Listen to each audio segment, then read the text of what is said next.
Welcome to Movies That Matter, the podcast that goes beyond basic film criticism to boldly explore a social issue affecting people's lives.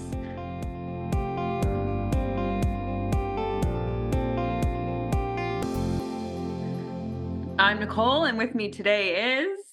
Stacy. Adam. Lexy. And Justin. Adam, what movie are we overanalyzing this week? Today, or this week rather, we are overanalyzing Gladiator 2. Former Roman general oh wait, that's Gladiator. Here we go.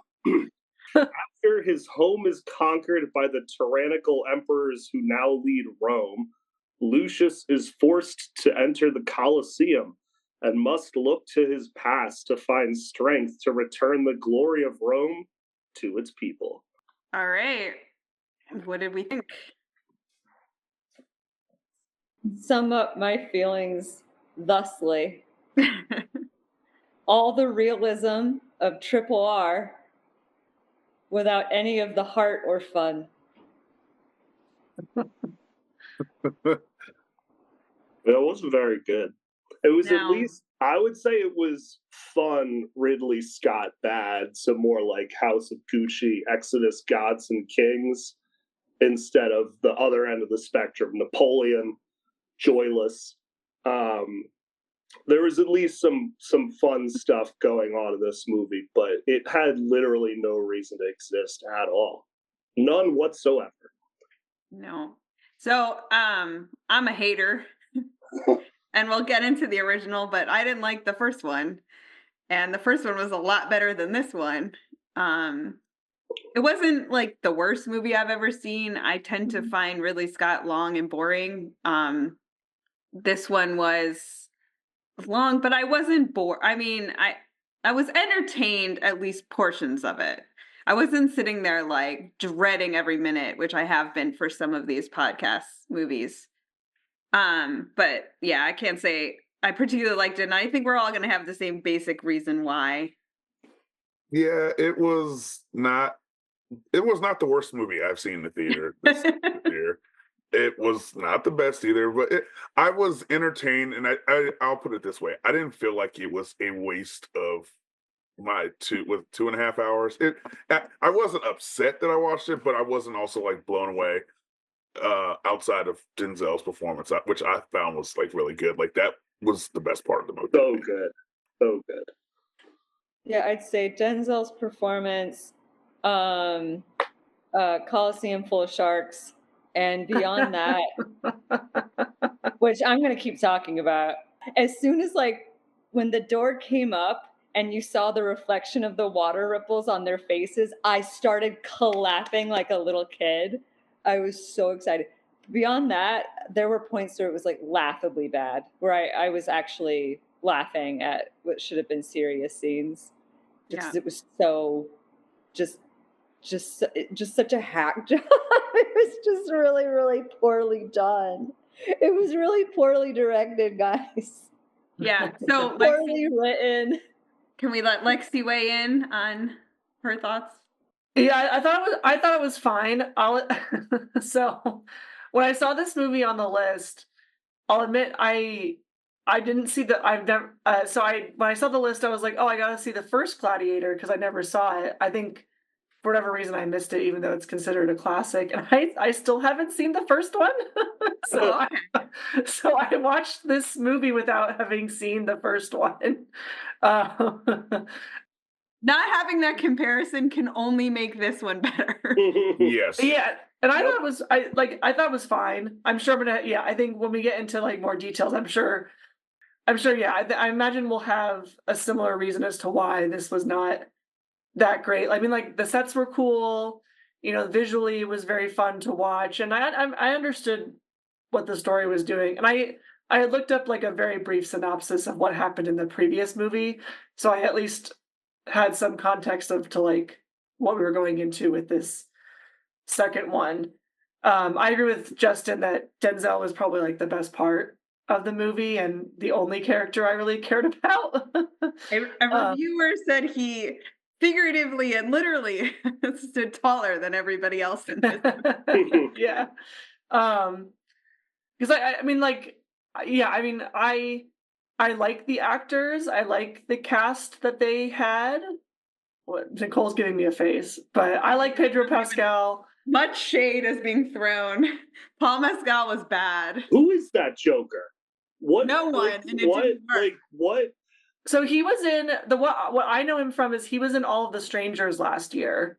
I forget the guy's name, but All of Us Strangers was Yeah, I like didn't know he was in that. more artistic, kind of sad, but also interesting storyline. And a similar tone film that was his breakout performance was After Sun. Yeah, he's in Normal People too. I have not seen him before this. I feel like the attempt to pluck someone from relative obscurity that worked so well the last time did not pluck the right person, and his obscurity was somewhat deserved.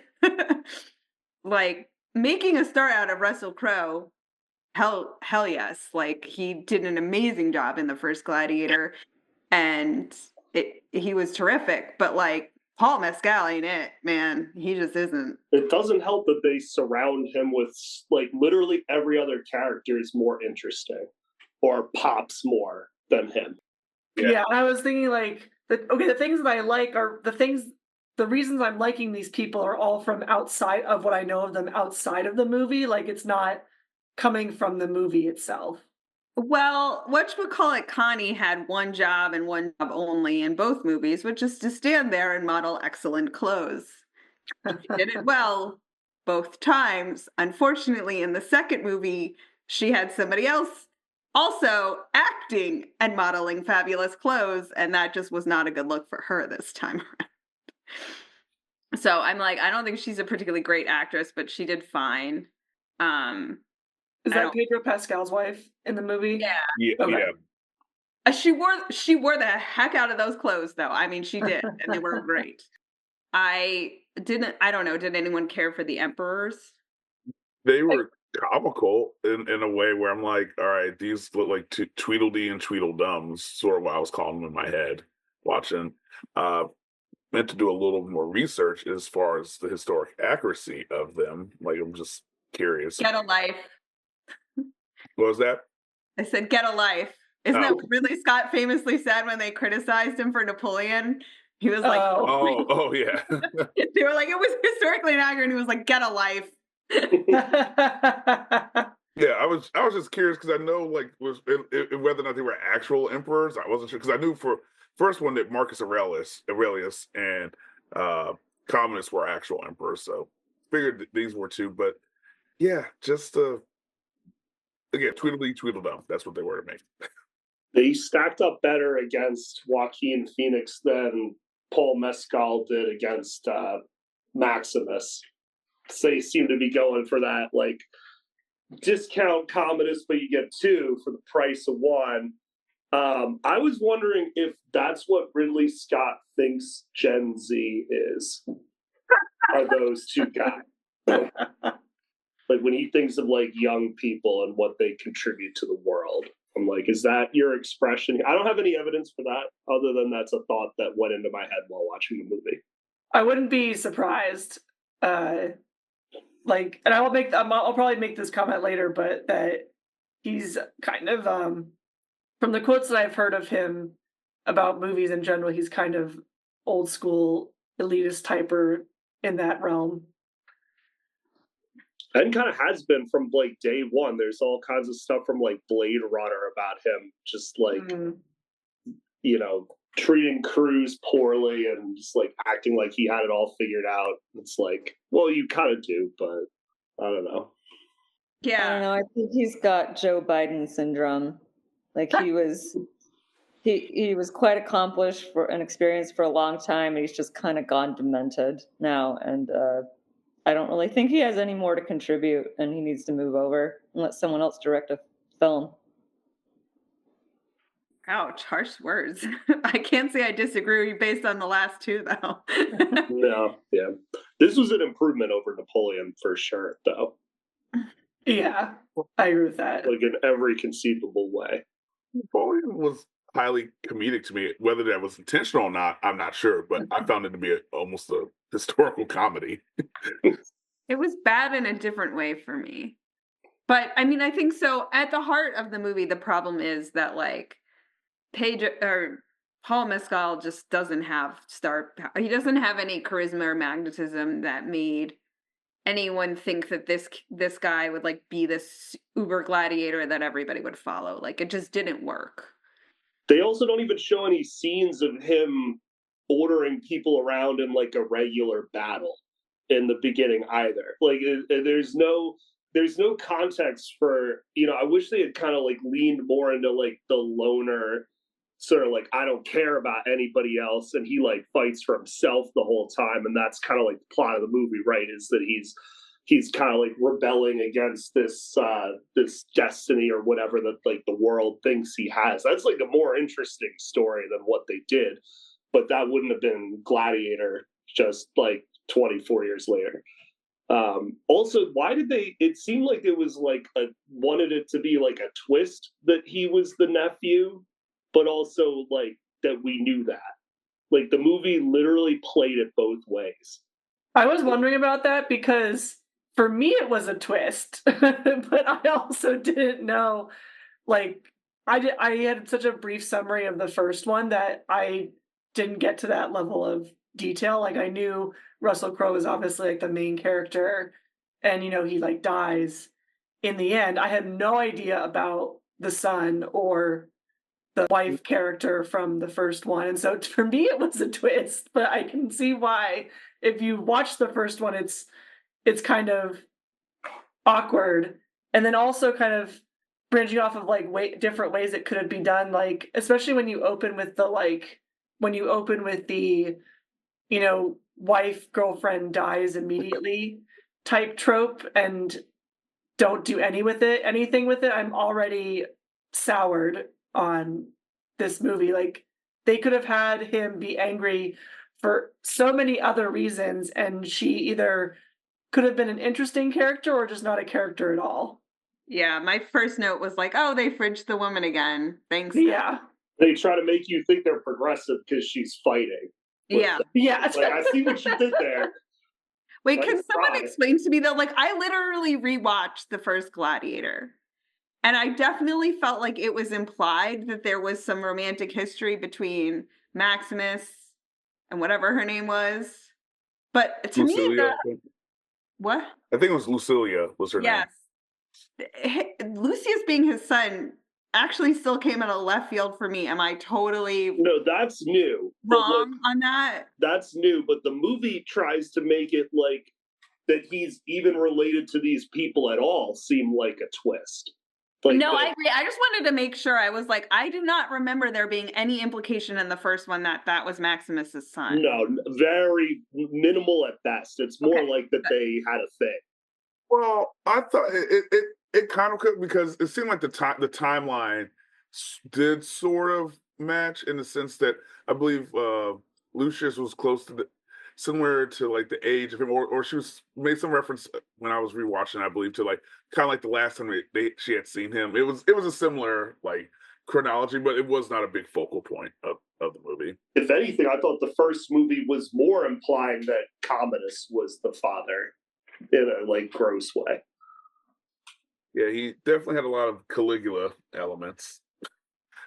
Well, that, and there were some Caligula elements here with one of the emperors making his pet, the monkey. Yeah, into like a consul, I believe, because Caligula wanted like a horse as a senator. So yeah, so I totally agree with you, Adam. I think that they made a mistake trying to make him Maximus too. Like that was Maximus's big thing. Like he was the general and he got in there and was like, okay, you here, you there, like, and that's like how they won. And then they tried to do it again with none of the context that led up to it in the first movie. And to me, I agree, it really didn't work. That came out of left field, and I was like, this is not.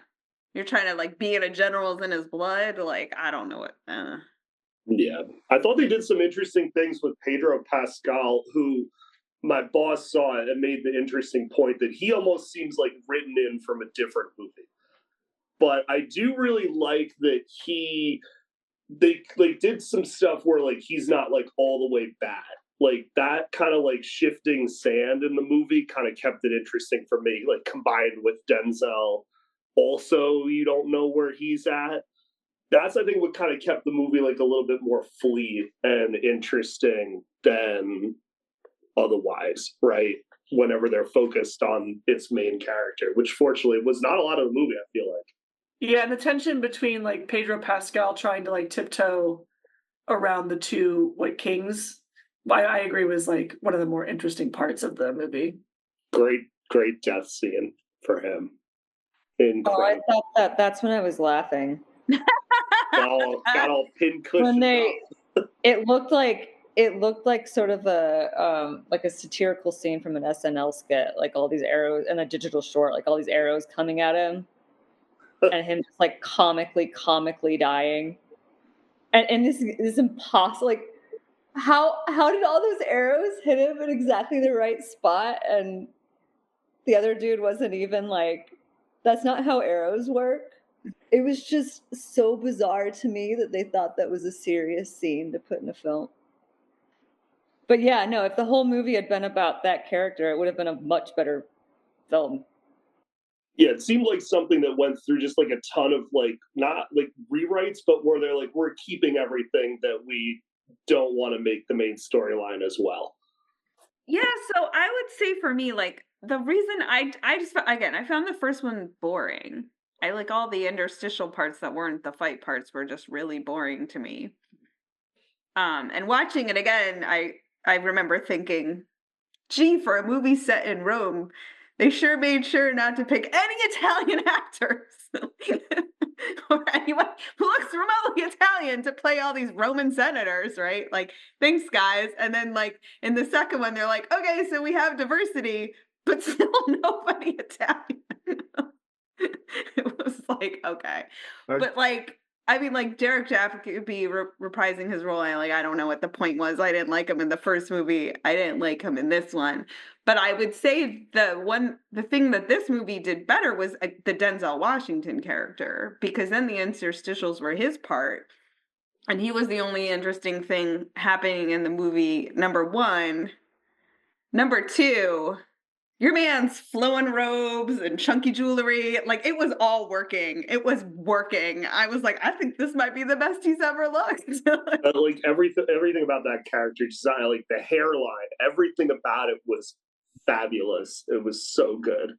Yeah, he certainly stole the show, and I loved how not only was he just like overshadowing everyone, but he was just such a great and manipulative individual, like very reminiscent of I call like the Iago trickster archetype. Like that. Yep. That's definitely like who he was. And it just dawned on me with those two twin emperors. They're almost like, um, I don't know if this is what Scott was going for, but it seemed sort of like a dark mirror or decadent reflection of Romulus and Remus, the legendary founders of Rome. How these two brothers. Oh yeah. Yeah. So A+ to the costumes and jewelry. Stacy, you want to kick off on the fight scenes? No, I just want to talk about sharks. There you go. Talk about sharks. There were sharks. They filled the Colosseum with water, just like they told us about in school, and I've always wanted to see depicted, and never thought I would live to actually get to watch that scene.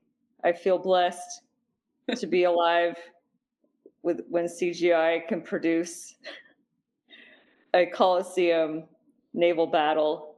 I don't know how they got the sharks there. I don't care. I just loved watching it. If the whole film was just like an hour and a half of that naval battle scene and guys falling off and being eaten by sharks, that would have been fine with me. When that scene started, I thought when I first saw the first shark fin, I was like, "Oh, cool! They made like fake like buoys with shark fins to make like because it's like a miniature golf version of the naval battle." And I was like, "Oh no, those are going to be real sharks, and they will be eating people." It was awesome. Yeah. The first battle was also pretty great, like the siege of this. North African Yeah. sort of city. Yeah. That was pretty great. And Pedro Pascal's performance in it was very complex and added to the tension of it. But yeah, I love some sword and sandal stuff. And I thought those are where the movie actually was worth watching. And I was glad I was there. And then as soon as everyone stopped fighting, I was basically taking a nap. First battle was probably my favorite simply because it gave you a sense of the engineering capabilities of the Roman military, that's a big reason why that empire was as widespread, was because the fact that they could have like the wherewithal to like take walled cities, basically having like an amphibious assault with like the engineering mechanisms you would need to quickly take a coastal city like that. It was not a protracted siege.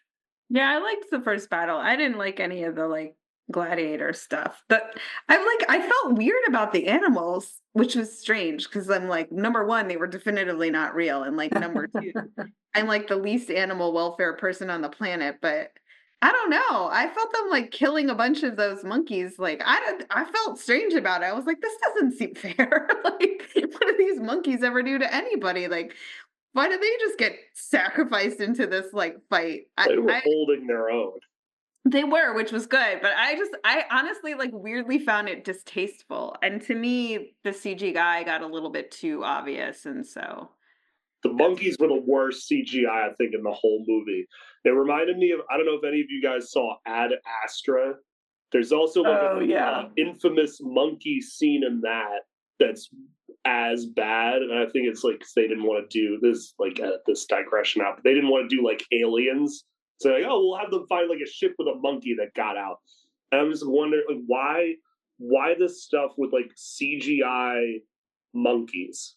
It just looks terrible. I would rather it be like a dude in a suit, honestly. Like that's like a Planet of the Apes style thing where it's like at least like scary looking for that reason, as opposed to like, oh, they just like animated that into the movie. Like, cool. Yeah, I think the sharks were fun, but they also had that kind of weird jarring effect for me where I was like, oh, the rest of this has looked overall pretty good.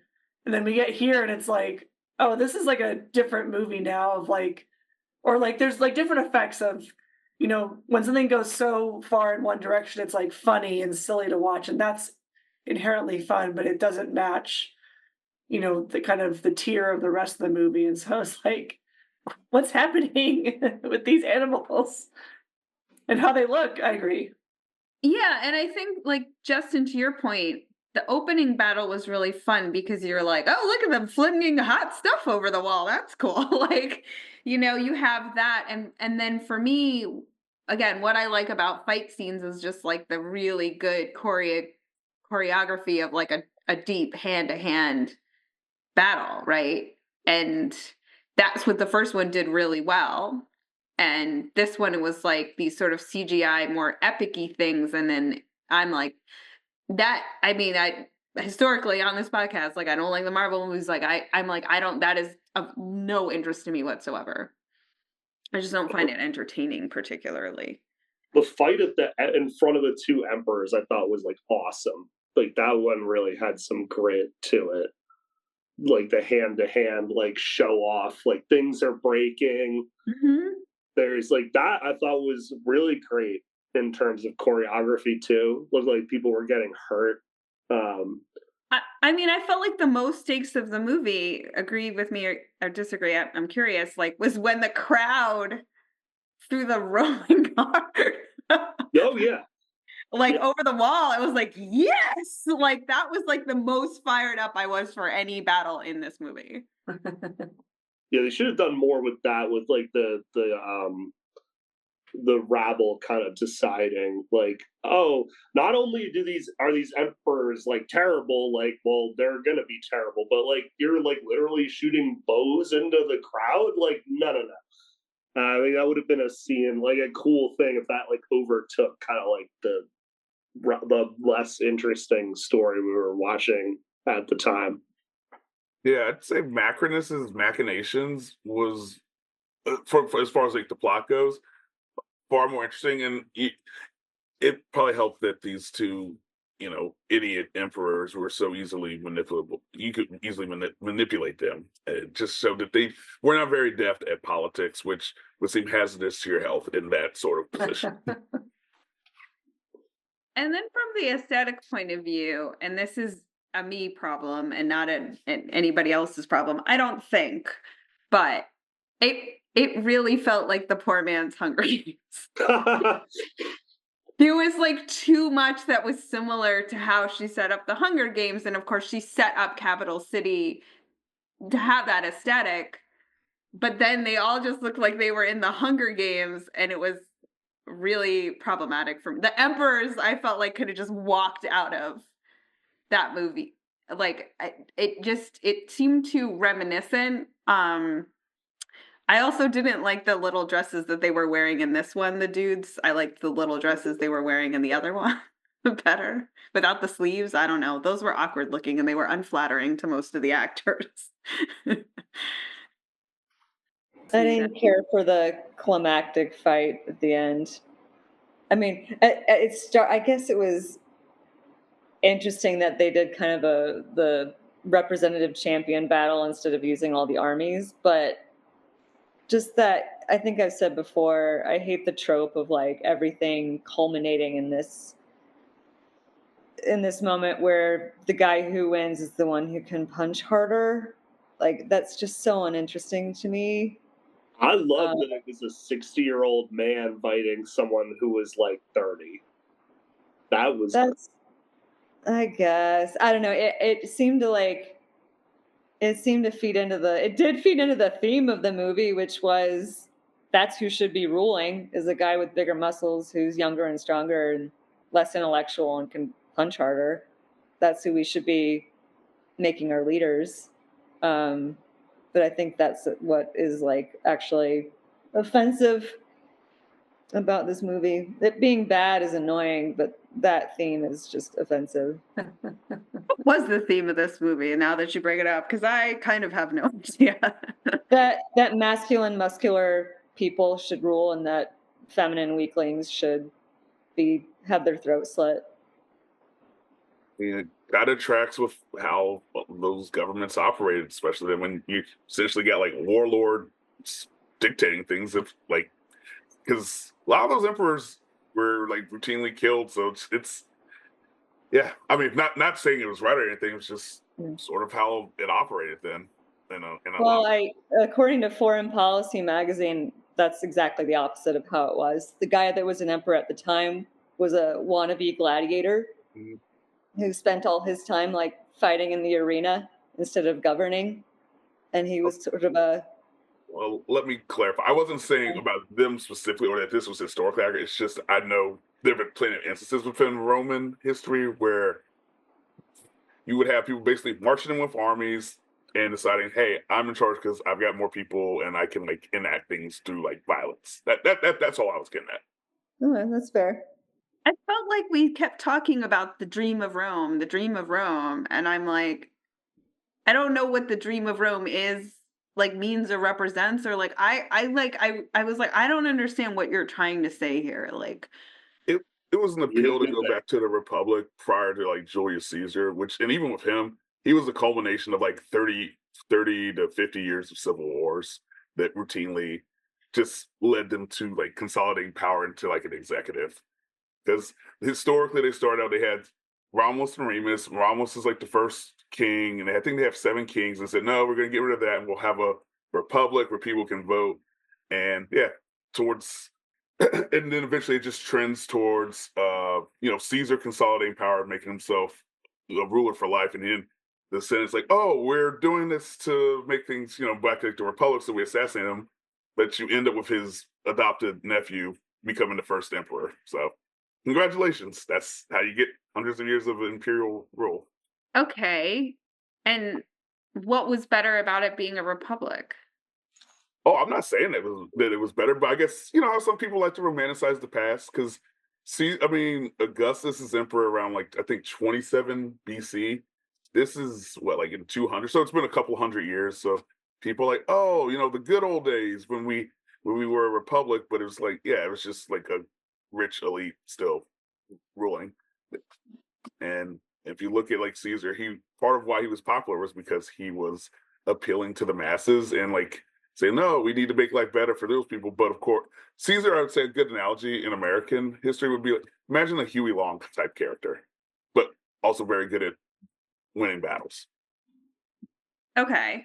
Is that what the movie was trying to say? Well, no, but when Marcus Aurelius kept talking about, oh, a dream of, Rome, like, and going back to like handing power to like the Senate and the people, it's that appeal of that. Like, you've had hundreds of years of there being a Caesar, an emperor, and then multiple dynasties. So they didn't do a very good job. This is just me being a history nerd, having that sort of background knowledge in my head. Yeah, the movie's very generic. Like, yeah, I just like want to live on this like farm, my wife, and not be told what to do. That's the dream of Rome. Yeah. Nobody's like killing my wife, who you've met for 3 seconds. And yeah, with Russell Crowe's character, that it seemed they didn't again directly do a good job explaining it, but it seems sort of like an homage to Cincinnatus, the famous dictator they had back during the Republic days, who willingly gave up that power to go back to being a farmer. They were trying to to me, it seemed like they were trying to make Maximus's character seem like that great general, but wasn't so power hungry that he wanted to keep this power indefinitely, and that's the Rome we should be. It's like, well, that Rome still had plenty of issues, but I mean that's any government you're dealing with, and it didn't stop them from deciding we have to, conquer other people around us and extract their resources so we can live really well. Yeah, I guess I didn't understand how after all that sort of like indignant, kind of high-minded talk, the solution was to hand power to the genetic heir who was good at fighting. Like, oh, okay, congrats. Yeah, and but because he was supposed to fulfill his grandfather's dream of giving power back to the Senate, and it's like, well, yeah, if the Senate is, I mean, we saw like one of the main senator we saw was the guy heavily in gambling debts to Macrinus, and you're dealing with that sort of people. So I think it's just a very idealistic version, which is not going to play out because they had emperors for like another couple hundred years even after this. I mean, I with Stacy, the answer to corruption in Rome is nepotism. Like, I think, and I think that's part of like. So I think then they kind of sort of sell Maximus out in the second one, right? With Pedro Pascal's character. Suddenly, the general is not so noble for like attacking other people to take their land, right? So I'm like, well, that kind of retconned what the whole the whole last movie. Why did we do that? I don't know. Adam, Lexy, what do you think this movie was about? Nothing. Like it is the last. I was thinking a lot. I mean, I know you guys have done movies since this, but I was thinking a lot about something like Beetlejuice, in comparison to this, where it's another thing that's almost 30 years in the making or whatever. It's why does this exist? And I can't think of a single reason for this movie to exist. Katie said it best, where it's like this, like the plot seems like if you told Chat GPT to write Gladiator, like this is what you would get, right down to the misspelling of the title with 2 eyes. And that's what it is. It is also happens to be entertaining and like not boring, but it's like not good and it's not saying anything. Adam, I am deceased. 2 eyes was funny That's hilarious. because it's supposed to be Roman numerals for 2 in the middle of it. That's what I thought they were doing. I think I loved it, but it's just like it looks like you just spelled it with 2 eyes, and that's funny. I definitely would have misspelled it in like the titling of this. Like anything that went out, I would have absolutely misspelled it. I would put Gladiator in 2. So I'm really glad everybody pointed that out. Yeah, I think One thing that I was thinking about is like, yeah, I agree that it's kind of the basic premise of trying to take power back from the elites, giving it back to the people, that kind of general story that can be done a number of different ways in a number of different societies. And, kind of getting back to like Ridley Scott kind of as a director and as a personality. One thing that I was wondering, I don't know if anyone knows, but like is this his original story, or is this a different writing team? Or because I think Jake and I were talking about, and Jake was saying this to me before earlier today, that which I agree with is, you know with for Ridley Scott, he's kind of, one of his things, especially in recent years, is saying or harping on younger generations of why don't they go to the movies anymore? Like, why aren't they into like cinema? Why are they only into Marvel movies or the big other mass production movies? But then Jake was saying, but then he goes and makes this movie. Does it really do anything to offer us in sort of newness or expanding on this story?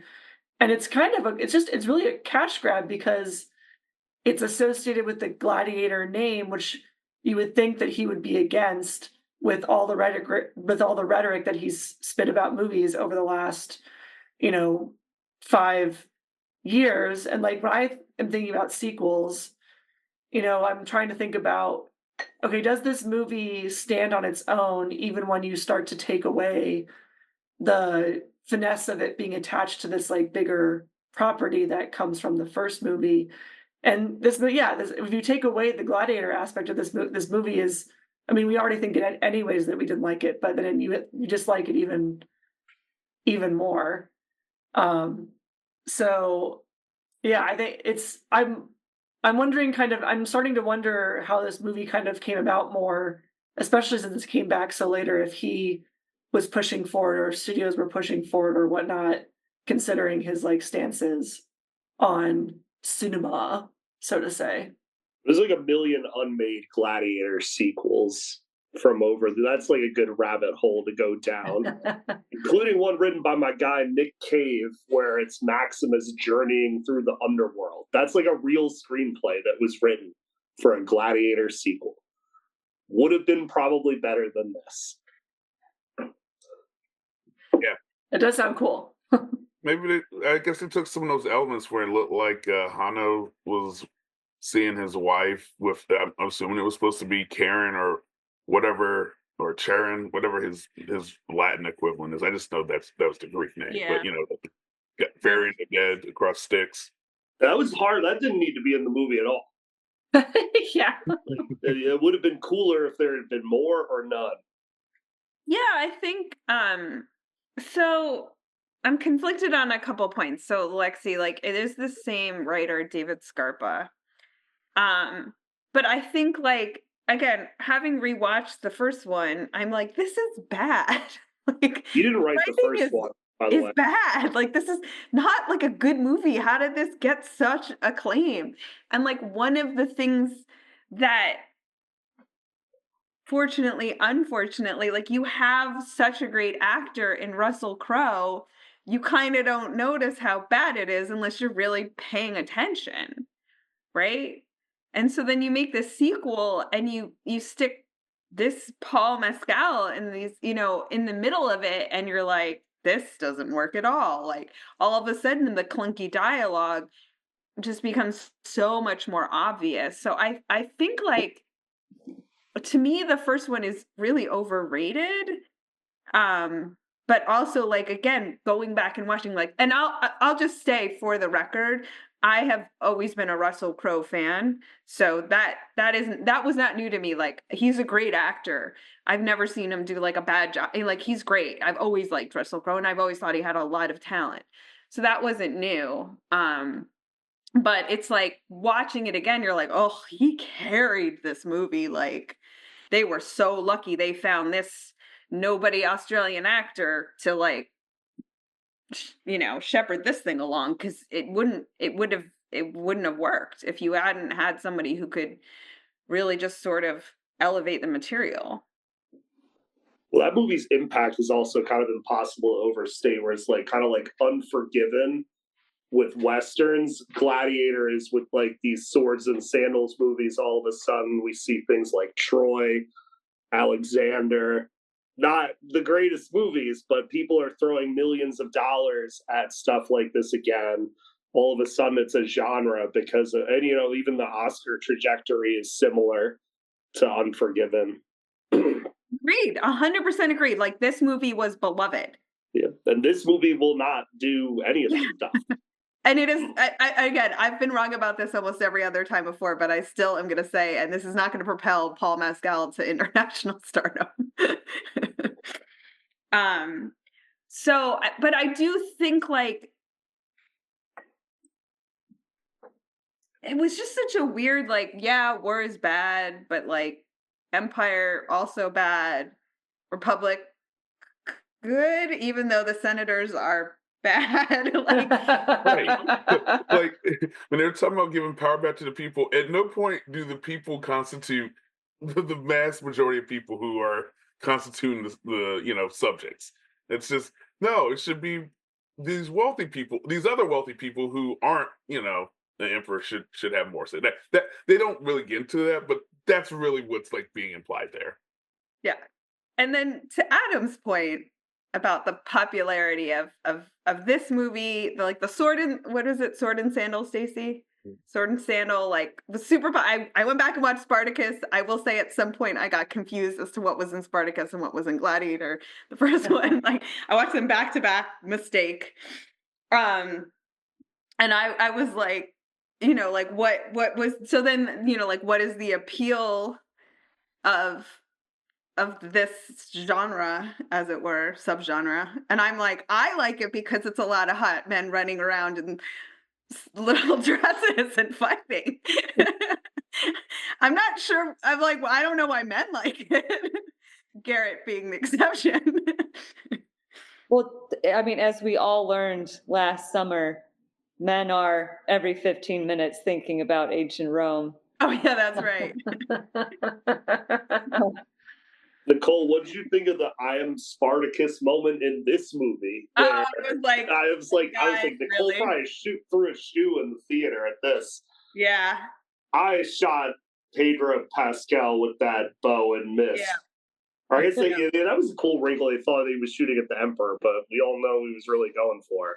Yeah. That was pretty shameless, though. No, like, I was like, we did not need this homage. We already know.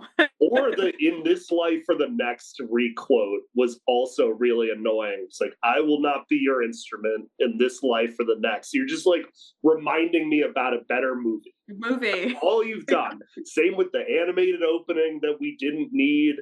Just I like the animated opening, actually. If you hadn't seen it in a while, I thought it was good.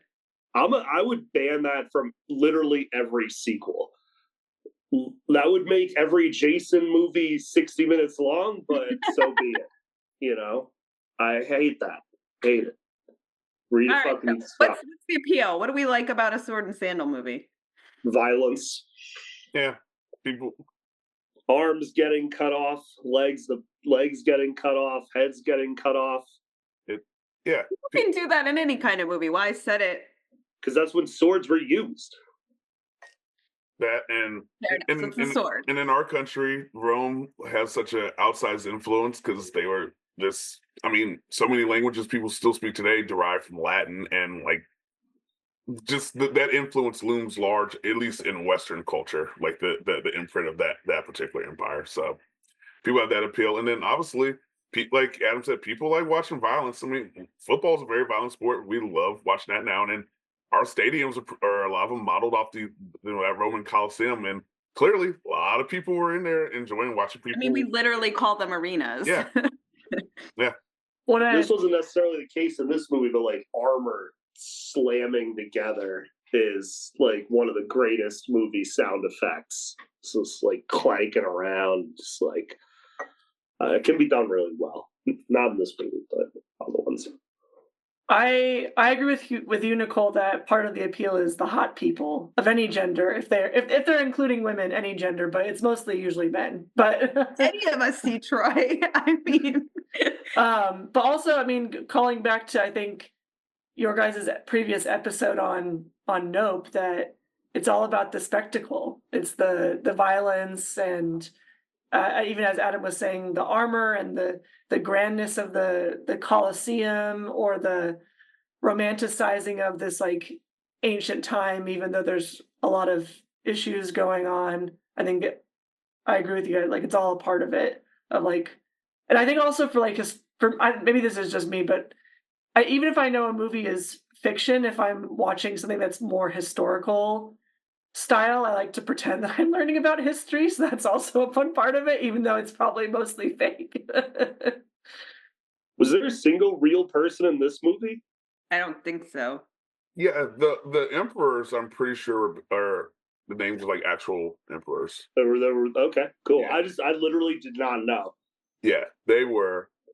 And Macrodus's character was based off someone who did have the name Macrodus in it, but it was a little longer. But he was not sub-Saharan African. He was more of like a Berber from northern Africa, which would track because of like Rome didn't have too much conquering like in sub-Saharan Africa. But Best line of the movie. It's Yeah. like you'll never know my real name.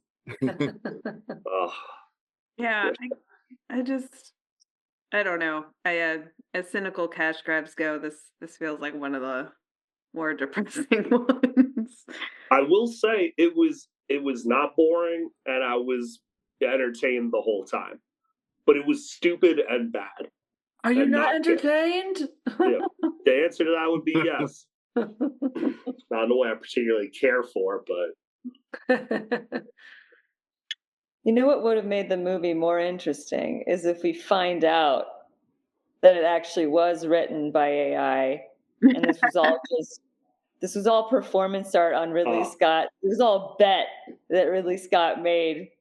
It's like, I bet I could make $1 billion on Gladiator 2. We put 2 eyes in the middle of it. I would love that. If only. Is it going to make $1 billion? So like No, nowhere near it. It bombed, I think. Right now.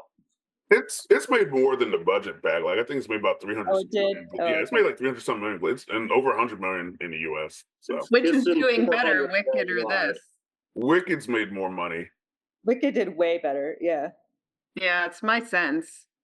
Yeah, so I will only say the only other thing that I find amusing about watching these movies, and I'm one of like 5 people in America that has this thought, is that whenever anybody mentions the Praetorians, I just remember that was the name of the virus in the net. That movie is so bad. I love that movie. I don't care. But I'm like, oh man, shout out to the net. Well, the internet in that movie is how I wish the internet were now. Just because I hate most people that use the internet now. But yeah. So, social impact score. On a scale from 1 to 10, what will we give this movie? Justin, you can go first. Maybe like a 3. I don't think it's going to move the dial much. Like the only thing that I think people are going to remember about this movie moving forward are like the shark naval battle and Denzel Washington's role. Like he was the highlight of the movie, and I'm pretty sure he will be nominated for Best Supporting Actor. Lexy? I'd give it a 2 or a 3 as well. I think the movie is going to be probably forgotten fairly easily, besides the fact that it's attached to Gladiator, and not a great sequel, but I technically cannot compare it to the original yet. So that's my score. Adam? To quote another Ridley Scott movie, this one will disappear like so many tears in the rain.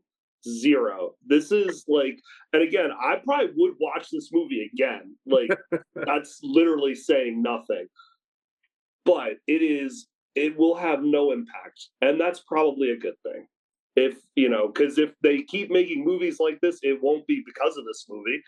And no one will make a movie like this because this movie was good. Like, it's a literal empty calories. That's the phrase I'm looking for. Like I felt exactly after this movie like I do after gorging on McDonald's. Good yet disgusting. Well, to that point, one of the reviewers that I watch regularly for just reviewing movies, he was pointing out that Ridley Scott is 87. And like, I think he can make these movies because he's got this kind of historical track record of all these huge hits. And so he's able to make these, huge productions. But, when he dies, who's going to be the person to of a younger generation to take up that mantle? And will the studios even give them any money to do it? Not Jake Scott, his son. Plunkin McClane fans in the building? No, didn't think so. I'm gonna give it a 2. 1 for Denzel Washington, and then 1. I'm hoping the impact will be that we stop funding these movies because they're bad and they're not making money. So I'm hoping this is this was a bad idea impact. Stacy? I'll give it a 2, and the 2 points are for the impact it'll have reinforcing toxic masculinity and reminding everyone who already feels that way that effeminate guys cannot lead. Yeah, I mean, there was one whole freaking woman in this movie. Yeah, women are just here to get fridged. If a guy is evil, he's probably attracted to men. And only straight muscular men should have any power. Well, on that note, recommendations? Sure, I'll go with one. It's a book. I don't think I've made this recommendation before, but since you mentioned Spartacus and everything about gladiators and the fact that large part of the Roman Empire was built on slavery.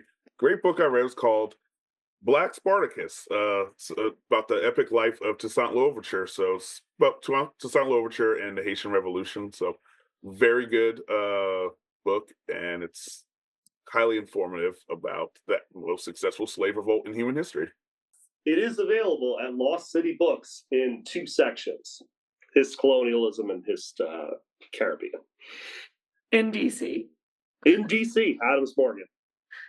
Perfect. All right, Lexy? I don't know if the conversation is going to make the final cut, but if the net makes the final cut, it made me think of it might. We're short on time. I saw a movie this last weekend that came out called Y2K. It's a A24 horror movie that just came out this last weekend. Today is December 10th when we're recording it. And this is a silly movie. When I saw the trailer, I thought it was going to be a more standard horror movie, but in the year 1999, New Year's Eve to 2000. And this was a very funny movie, way funnier and sillier than I was expecting. And it's about, kind of what you would think of, the clocks change over at midnight and then the machines rise and, start going after people. And, maybe I think based on what I've seen on the Rotten Tomato reviews, I think it's very hit or miss, but the group I went with and saw it loved it because of how silly and great it was in that way. Awesome. Adam? I'm going to recommend a similarly themed movie, The King, available on Netflix. Came out, I want to say 2016 or 17. It's like a loose Shakespeare Henry the Whatevereth adaptation, but it's really good. It has a lot of clanking armor with real people in the scenes, and it's worth the watch for sure. Cool. I'm going to recommend that you check out a place called Antelope Canyon. It is one of the coolest, most amazing places on planet Earth. There is absolutely nothing like it.